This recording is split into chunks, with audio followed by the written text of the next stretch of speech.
Vince McMahon के बारे में मशहूर है कि विंस मैकमैन फ़ीमेल रेसलर्स को अपनी सेक्सुअल डिज़ायर पूरी करने के लिए यूज़ करते थे और दूसरे रेसलर्स को अट्रैक्ट करने के लिए भी इन फीमेल रेसलर्स का यूज़ किया जाता था। ये बात पहले सिर्फ वाह थी क्योंकि बहुत से लोग इस बारे में नहीं जानते थे, इसलिए नहीं जानते थे क्योंकि विंस मैकमैन पहले उनके साथ एक एग्रीमेंट करते थे और जब एग्रीमेंट हो जाता है तो तब कोई उस एग्रीमेंट को डिस्क्लोज़ नहीं कर सकता। ये दोनों साइड्स की मजबूरी होती है। तो विंस मैकमैन एग्रीमेंट करते थे फीमेल रेसलर्स के साथ कि मैं सेक्सुअली आपको अपनी डिज़ायर पूरी करने के लिए यूज़ करूँगा और अगर किसी रेसलर को इवन के मैंने अट्रैक्ट करना हुआ तो उसकी सेक्सुअल डिज़ायर पूरी करने के लिए भी तुम्हें यूज़ किया जाएगा, लेकिन तुम इस चीज़ को डिस्क्लोज़ नहीं कर सकती। गाइज़, ये बात स्टार्ट होती है एक्चुअली वहाँ से जब AEW में रिटर्न हुआ CM पंक का। जब CM पंक का रिटर्न हुआ तो इसने रेसलिंग की दुनिया में एक बहुत ही हलचल मचा दी। क्योंकि इनकी बहुत बड़ी फ़ैन फॉलोइंग है और 10 साल बाद ये रेसलिंग में वापस आए थे तो लोग इनको देखना चाहते थे और बहुत ही ज़्यादा लाउड रिएक्शन थे लोगों के जब ये AEW में इन्होंने अपना डेब्यू किया। तो उस वजह से रेसलिंग की दुनिया में एक बहुत ज़्यादा अनबैलेंस सा एक कॉन्फ्लिक्ट क्रिएट हुआ और कहीं ना कहीं जब विंस मैकमैन को ये बात पता चली तो विंस मैकमैन इस चीज़ को बैलेंस करना चाहते थे। वो चाहते थे मेरी कंपनी में कोई ऐसा रेसलर हो जो इस चीज़ को इम्पैक्ट को बैलेंस कर सके।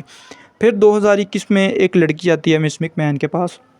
जो बोलती है कि मुझे जॉब चाहिए। विंस मैकमैन इनके साथ वही एग्रीमेंट करते हैं और बोलते हैं कि मैं तुम्हें सेक्सुअल डिज़ायर के लिए यूज़ भी करूंगा और किसी दूसरे रेसलर को भी तुम्हें मैं दे सकता हूं और तुम्हें एग्रीमेंट साइन करने हैं, बदले में मैं तुम्हें मोटी रकम दूंगा। एग्रीमेंट साइन हुआ दोनों के दरमियान और ये रेसलर बने एक्चुअली ब्रॉक लेसनर, क्योंकि ब्रॉक लेसनर बहुत बड़ा नाम है WWE का अभी भी। और CM पंक के AEW में जो उन्होंने इम्पैक्ट क्रिएट किया उसको कम करने के लिए या बैलेंस करने के लिए ब्रॉक लेसनर को चुना गया और ब्रॉक लेसनर को मोटे पैसे ऑफर किए गए, लेकिन ब्रॉक लेसनर ने मना कर दिया कि मैं अब WWE में वापस नहीं आना चाहता क्योंकि मैं अपनी रिटायरमेंट लास्ट मैच को कंसीडर कर चुका हूं।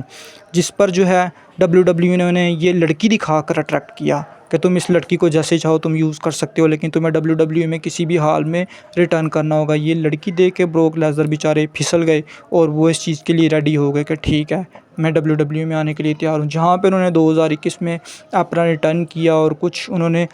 जो है अपनी फ्यूड्स जो है उसमें फ्यूड्स के लिए साइन किया।